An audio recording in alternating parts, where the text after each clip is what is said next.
မောတတဘဂဝတောအရဟတောသမ္မာသမ္ဗုဒ္ဓတ္တ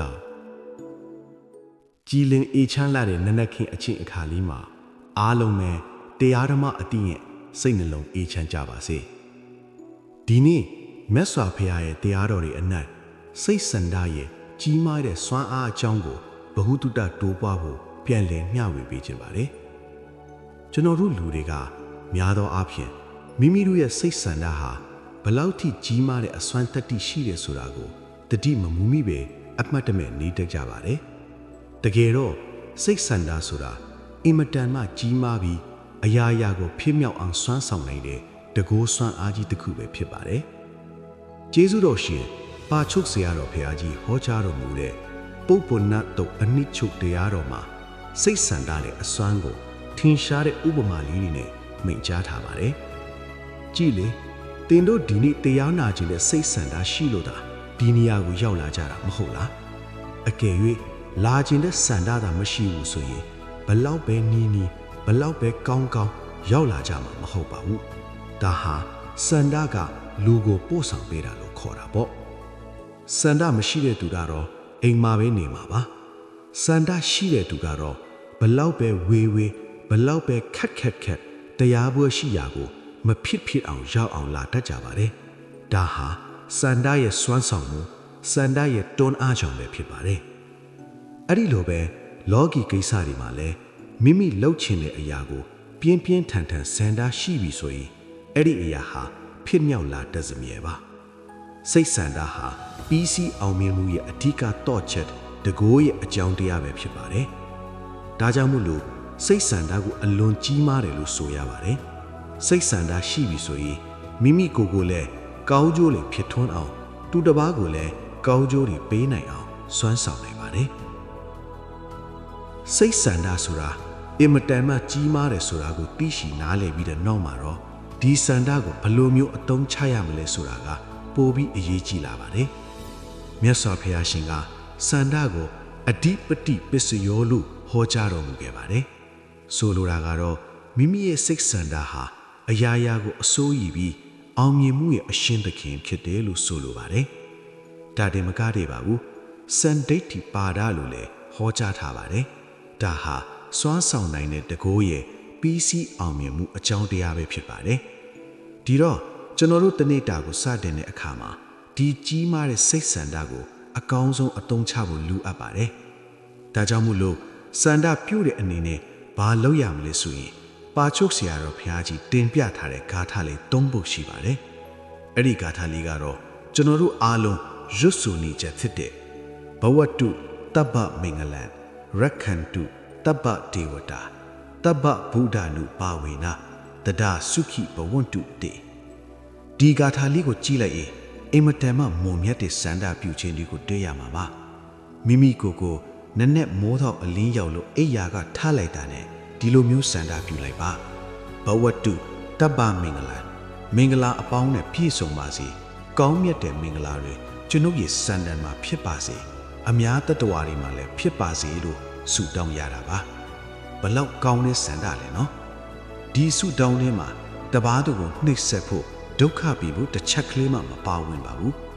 အင်မတန်မှမုံမြတ်တဲ့စိတ်ထားနဲ့စန္ဒပြုခြင်းတာဖြစ်ပါတယ်မိမိလည်းမင်္ဂလာရှိမယ်သူတစ်ပါးလည်းမင်္ဂလာရှိမယ်ဆိုရဲ့ဖြူစင်တဲ့စိတ်ထားဟာနနခင်းရဲ့အစမှာအလွန်ကိုအားကောင်းလာပါတယ်ဒါကြောင့်မို့လို့မိမိတို့ရဲ့တဏှိတာကိုစတင်တဲ့အခါမှာအဲ့ဒီလိုမုံမြတ်တဲ့စိတ်စန္ဒနဲ့စတင်ခြင်းဟာ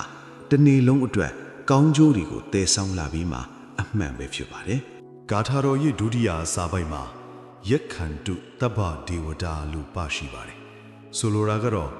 နတ်အပေါင်းတို့ကအားလုံးကိုစောင့်ရှောက်ကြပါစေလို့ဆုတောင်းပေးတာပါဒါဟာလေအင်မတန်ကောင်းမွန်တဲ့စန္ဒတစ်ခုပါပဲဒီနေရာမှာတချို့ကဒါဟာနတ်တွေကိုအားကိုးခိုင်းတာလားလို့မေးစရာရှိပါတယ်တကယ်တော့နတ်အားကိုးခိုင်းတာမဟုတ်ပါဘူးလောကမှာနတ်တွေဟာလေလောကကိုစောင့်ရှောက်နေကြတာတွေရှိပါတယ်မိမိကသူတို့ကိုမေတ္တာရှိအောင်မေတ္တာပွားပြီးအမျက်အတမ်းပေးဝေထားမယ်ဆိုရင်နတ်တွေကလည်းမိမိအပေါ်မှာခင်မင်းကြပြီးစောင့်ရှောက်တတ်ကြပါတယ်ဒါဟာလောကရဲ့တဘာဝပဲမဟုတ်လားလူချင်းတောင်မှမေတ္တာရှိရင်တယောက်ကိုတယောက်စောင့်ရှောက်ကြတာပဲလေ အိမ်နီးနားချင်းအချင်းချင်းအိမ်လေးခဏကြည့်ပေးပါအောင်ဆိုင်လေးခဏကြည့်ပေးပါအောင်လို့မာခိရင်တောင်းစောင့်ရှောက်ပေးကြတာပဲအဲ့ဒီလိုပဲနတ်တွေကလည်းကိုနဲ့ခင်မင်းရင်ကိုကမေတ္တာပို့ထားရင်လူတွေမတိလိုက်တဲ့ကိစ္စရက်တွေမှာဘေးအန္တရာယ်ကင်းအောင်ထိမ့်သိမ်းစောင့်ရှောက်ပေးတတ်ကြပါတယ်ဥပမာအားဖြင့်ပကံရာဇဝင်ထဲကကျန်စစ်သားမင်းအကြောင်းကိုကြည့်ပါအနောရထာမင်းစီကပြေးရလွှားရတဲ့အခါမြစ်ကိုဖျက်ကူးဖို့တနာလီတစည်းကကူညီခဲ့ဘူးတယ်အဲ့ဒါဟာအတိဘဝကမိဆွေဟောင်းမဟာဂီရိနတ်ကလူရောင်ဆောင်ပြီးကူညီခဲ့တာလို့ဆိုကြပါတယ်နတ်တွေကကူညီတယ်ဆိုတာအချို့အတက်တွေနဲ့ကိုထင်ပြပြီးကူညီတာမျိုးမဟုတ်ပါဘူးအဲ့ဒီလိုဆိုရင်လူကကြောက်ပြီးပြေးမှာပေါ့သူတို့ကလူတယောက်ယောင်ဆောင်ပြီးဖြစ်စေအခြေအနေတစ်ခုကိုဖန်တီးပေးပြီးဖြစ်စေကူညီတတ်တာမျိုးပါဥပမာကိုကကားဆောင်နေလို့အခက်တွေ့နေချိန်မှာမမျော်လင့်ပဲလူကြုံကားတစ်စီးကတင်းခေါ်သွားတာမျိုးဟာလေတခါတရံမှာနတ်မလေးလို့ဆိုနိုင်တဲ့အခြေအနေမျိုးတွေဖြစ်တတ်ပါတယ်ဒါကြောင့်မလို့နတ်တွေကစောင့်ရှောက်ပါစေကူညီပါစေဆိုတဲ့စန္ဒဟာမိမိရဲ့လောကဝိရေယာကိစ္စအဝဝမှာချောမွေ့လွယ်ကူစေဖို့အတွက်အလွန်အရေးကြီးတဲ့ဆုထောင်းတစ်ခုပဲဖြစ်ပါတယ်ဂါထာတော်ရဲ့နောက်ဆုံးအပိုင်းမှာတော့တပ္ပဗုဒ္ဓနုဘာဝေနတဒါစုခိဘဝန္တုတေလို့ပါရှိပါတယ်မြတ်စွာဘုရားရှင်ကိုအာယုံပြုပြီးရရှိလာတဲ့ကုသိုလ်စွမ်းအားတွေဟာမိမိတို့ရဲ့ဘဝမှာဆက်စင်တဲ့ချမ်းသာဒုက္ခကိုပေးစွမ်းနိုင်ပါတယ်ကျွန်တော်တို့ရဲ့စိတ်နှလုံးထဲမှာဘုရားတရားတန်ခါဆိုတဲ့ယရနာမြတ်သုံးပါးကိုအမြဲကိန်းဝတ်စေမယ်ဆိုရင်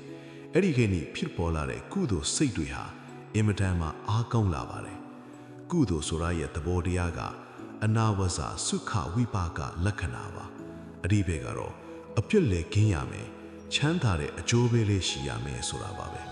ဒါကြောင့်မလို့ကုသိုလ်ကောင်းမှုဆိုတာကိုကျွန်တော်တို့ကအမြတ်လွတ်ဆောင်နေကြရတာပါဘုရားကိုအာယုံပြုလိုက်လို့ရလာတဲ့ကုသိုလ်တရားကိုအာယုံပြုလိုက်လို့ရလာတဲ့ကုသိုလ်တန်ခါကိုအာယုံပြုလိုက်လို့ရလာတဲ့ကုသိုလ်အဲ့ဒီကုသိုလ်ရဲ့စွမ်းနာအရှိန်အဝါဟာလူတွေရဲ့တန်တန်မှာအေးချမ်းမှုကိုဖြစ်ပေါ်စေပါတယ်နည်းနည်းမိုးလင်းလို့မျက်စိနှလုံးပွင့်လာတဲ့အချိန်ကလေးမှာပဲယရနာသုံးပါးကိုအာယုံပြုလိုက်မယ်ဆိုရင်မိမိရဲ့တနေ့တာဟာမင်္ဂလာနဲ့စတင်တာဖြစ်သွားပါပြီအဲ့ဒီလိုကုသိုလ်စိတ်နဲ့နိုးထားတဲ့သူကိုနတ်ကောင်းနတ်မြတ်တွေကလည်းစောင့်ရှောက်လာပါလိမ့်မယ်အကျိုးဆက်အနေနဲ့ဘဲလိုအခက်ခဲတွေပဲကြုံရအစင်ပြေချောမွေ့တဲ့ချမ်းသာဒုက္ခကိုရရှိလာနိုင်ပါတယ်ဒါဟာအကြောင်းနဲ့အကျိုးကိုပြောပြတာပါအကြောင်းတရားကိုလုပ်မှအကျိုးတရားကိုရမှာဖြစ်ပါတယ်မိမိရဲ့တန်တန်မှာကောင်းကျိုးချမ်းသာကိုလိုချင်တယ်ဆိုရင်ကောင်းကျိုးချမ်းသာရစေမယ့်အကြောင်းတရားတွေကိုကိုယ်တိုင်လက်တွေ့လှုပ်ဆောင်ဖို့လိုအပ်ပါတယ်ဘာမှမလုပ်ဘဲနဲ့တော့ဘာမှရလာမှာမဟုတ်ဘူးဆိုတာသိကြပါတယ်ဒါကြောင့်ယရနာသုံးပါးရဲ့ဂုဏ်ကျေးဇူးကိုအမြဲအောက်မေ့ပြီးကုသိုလ်အရှိန်အဝါကိုရယူကြဖို့တိုက်တွန်းလိုပါတယ်ယခုဆိုရင်ကျွန်တော်တို့ဟာစိတ်ဆန္ဒရဲ့စွမ်းအားမင်္ဂလာရှိတဲ့ဆုတောင်းခြင်းနဲ့ယရနာသုံးပါးရဲ့အရှိန်အဝါတို့အကြောင်းကိုပြည့်စုံစွာလေ့လာခဲ့ပြီးဖြစ်ပါတယ်။နည်းနည်းမိုးလင်းတိုင်းမှာမိမိကိုယ်ကိုမင်္ဂလာရှိအောင်ဆုတောင်းမယ်။နတ်ကောင်းတဲ့မြတ်တွေရဲ့စောင့်ရှောက်မှုကိုမျှော်ရည်မယ်။ဖရာတရားတန်ခါကိုအာယုံပြုမယ်ဆိုရင်ဘယ်တော့ပဲခက်ခဲတဲ့နေ့ရဖြစ်ပါစေ။အေးချမ်းတဲ့လက်လက်တွေကိုပိုင်ဆိုင်ရမှာအသေးကြပါမယ်။ဒါကြောင့်မလို့မိမိတို့ရဲ့တန်တန်မှာကောင်းကျိုးချမ်းသာကိုတကယ်ပဲလိုချင်တယ်ဆိုရင်ကောင်းကျိုးချမ်းသာရခြင်းရဲ့အကြောင်းတရားတွေကိုကိုယ်တိုင်လက်တွေ့ကျင့်ကြံအားထုတ်ကြရပါမယ်။တရားတော်ကိုနားထောင်ခြင်းတင်မကပဲမိမိရဲ့နေ့စဉ်ဘဝမှာလက်တွေ့အသုံးချနိုင်ဖို့ကအဓိကကြလာပါတယ်။အဆုံးသတ်အနေနဲ့အားလုံးသောတရားနာပရိသတ်အပေါင်းတရားသမားအတိများတိုးပွားနိုင်ကြပါစေ။ပြီးသည့်အားလျော်စွာလည်းလက်တွေ့ကျင့်ကြံနိုင်ကြပါစေ။ကျင့်ကြံနိုင်သည့်အားလျော်စွာ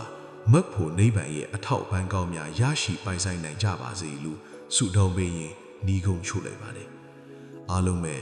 ကိုယ်စိတ်နှဖျားကျမ်းမာချမ်းသာကြပါစေ